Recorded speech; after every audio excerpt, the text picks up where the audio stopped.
сабақта қолданатын бестік ережесі, иә? Кім айтады? Иә, Айым айта қойшы. Жарайсың. Күнбекұлы ол бүгінгі сабақта қолданатын ережесі, иә? Енді келесі үйге берілген тапсырма артынан ақша Серік Үсенұлының мәтінін оқып келу, иә, үйден. Кім айтады? Айша кел. Артылған ақша. Жүсіп деген дауыс ас үйде естілді. Жүсіп оның маңызды екенін біліп жүгіріп барды. Оны шақырған анасы екен. Анасы оған нағаш атаңа барып кел, құлып алып берсін деп айтты. Жүсіп жарайды деп сол кезде анасы қалтасынан ақша іздеп тұрады. Ол қалтасынан ақша алып Жүсіпке береді. Жүсіп дүкенге қарай бара жатады. Ол бамыздап алып жегісі келеді, бірақ тура дүкенге барады. Дүкенге барған соң атасы оны көріп қуанады, оның маңдайына түседі. Жүсіп оған анасының бұйрығы туралы айтып береді. Мақұл деп нағаш атасы кетіп қалады. Бірақ дүкенді қарап қой, адамдар келсе, атам қазір келеді деп айтып деді. Жарайды дейді Жүсіп. Атасы ұзамай келеді. Оған алып келген құлпын қолына ұстатады. Рахмет дейді Жүсіп. Атасы одан балмұздақ алатын ақшам бар ма дейді. Я бар, қайда дейді. Жүсіп артылған ақша дейді. Атасы оған жоқ болмайды, ол ақшаны құртқан, ананың түгелдей ақшаны апарып бер дейді. Өзім беремін ақшаны дейді. Жарайды дейді. Атасы оған ақшасын береді. Жүсіп үйіне қайтып келе жатқанда балмұздақ алып үйіне барады. Анасына болған жағдай туралы айтып береді. Анасы жымия қарап Жүсіпке атаң өте жақсы адам, сен де өскесін сондай жақсы адам бол дейді. Енді бұл мәтінді тереңірек ашу үшін сіздерге сұрақ. Бұл әңгіме не жайында? Иә? Басқасы.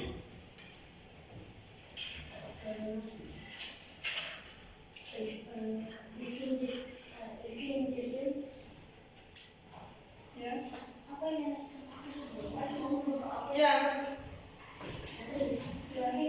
үлкендердің ақшасын үйде берген ақшаны рұқсатсыз басқа өзін алғым келетін затқа жұмсауға болмайды.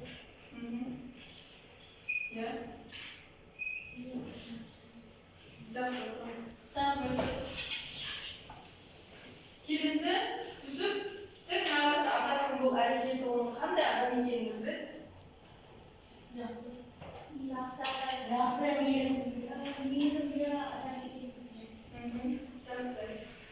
Өзіңе сенетін адамның ойында қандай қасиеттер болады? Жауапкершілік, өсекшілік, қамқорлық, бейбітшілік, адалдық, адамгершілік, жақсы. Неліктен өзгелерге сенім білдіруге болады? Неліктен өзгелерге сенім білдіреміз? Біз олардың жақсы адам екенін біліп сенім білдіреміз. Жақсы. Келесі, яғни осы тақырып бізде бүгін сенім туралы, кітабымызды ашып, дәптерімізді ашып, бүгінгі тақырыптарымыз ақпан 28-і сенім туралы.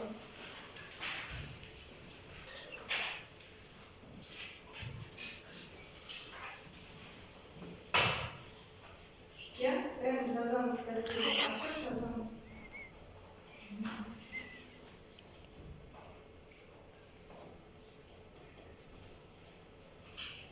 Сабағымыздың дәйек сөзі. Тақырыпты жазып болсақ, бәріміз формен бірге айтамыз. Жақын адамдарының дос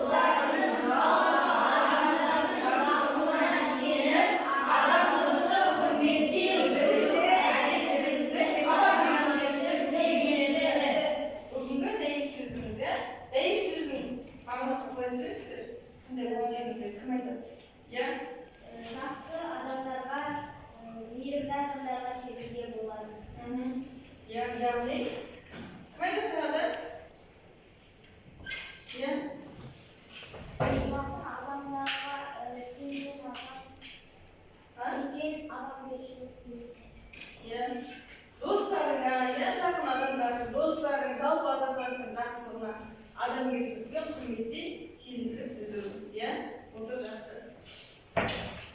Келесі дәптеріңізге жазамыз дәйек сөзімізді.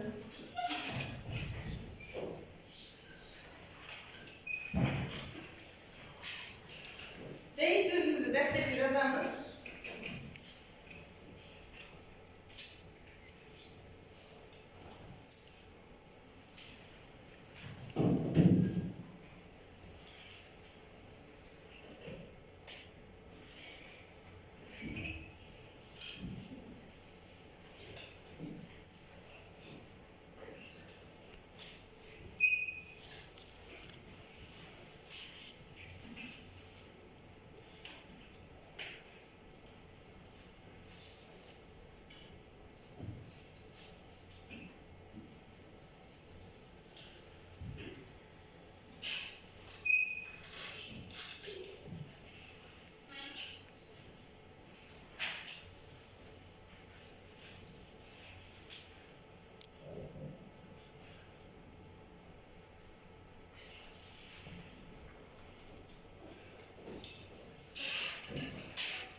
Сенім мәтін әңгімелерді сіздерге оқып берейік, бәріміз бірден тыңдаймыз.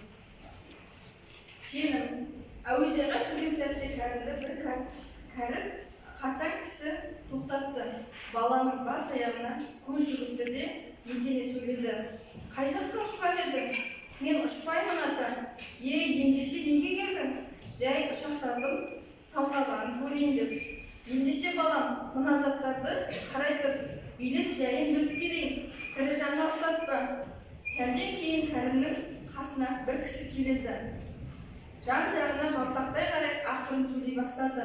Оның айтуынша қария оның танысы екен. Жүгін әкелуді тапсырыпты. Кәрім қарияға оның заттарын қарауға уәде еткендей есіне сүріп, қасына келген бөгде адамның қарияның жүгін бермеді.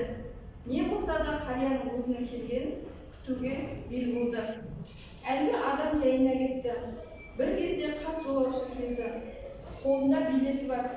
Кәрім оң жағына оқиғаны айтып берді.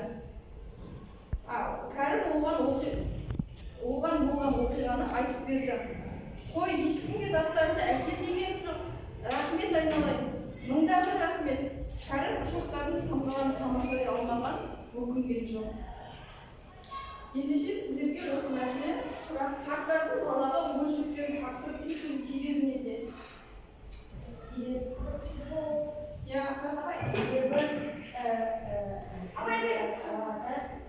Ол балаға сенімділікке тапсырыпты, яғни, иә?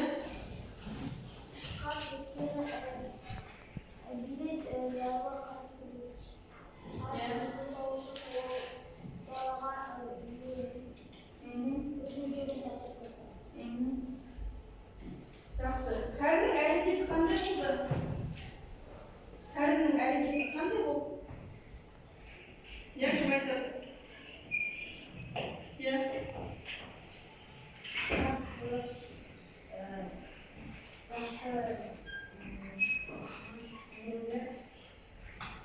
Әрекеті кәрімнің.